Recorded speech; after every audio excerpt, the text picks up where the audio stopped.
hello everyone after a long time मु निजर video को पोस्ट करुँची कहीं डेलीवरी पर प्रेगनेंसी पर मोर वेट बहुत बढ़ी जाइथिला 62 पाखापाखि एवरेज मु 50 पर्यंत ही रोथली कॉलेज लाइफ 50 ही 45 थी तापर मैरिज पर टिके मोटा हेली तो सेमती कि 50 थी किंतु बहुत बढ़ी जाइली तापर ऑपरेशन पर चली भी पार नी ठीक से बाबू को धरिकी चलवा भी मो पक्षे पॉसिबल नाला कहीं मत पेट को प्रेशर होता किंतु मु शाशुघर को जाइली तो किसी समय चलिकी ताको धरिकी खुशी लगुला एमती टाइम स्पेंड करूँ जेहेतु एत समय पर्यंत मु माँ घरे ही थी बॉडी वीक थिला कहीकि तो किछि टाइम पाई मु गली शाशुघर को तो एमती आम टे वाकिंग बाहरलु आउ चलाबुला कले मते बॉडी फ्री रहिबो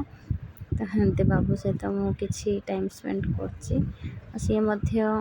टिके बाहर बुलले ताको भल लगुच एबे सब धीरे धीरे से जानूची शिखुची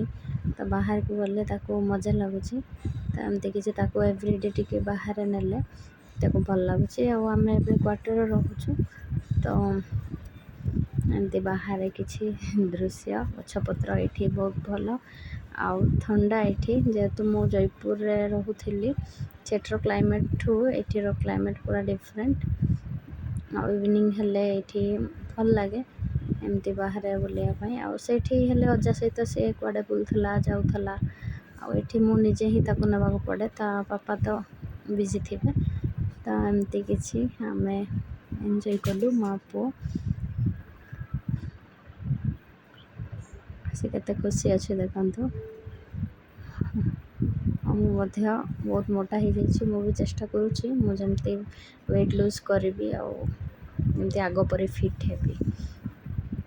तो आम आहरी लाइफ को एंजॉय करूँ यहाँ बहुत डिफिकल्ट टाइम थिला जेहेतु गोटे छुआ जन्म करवा इजी ना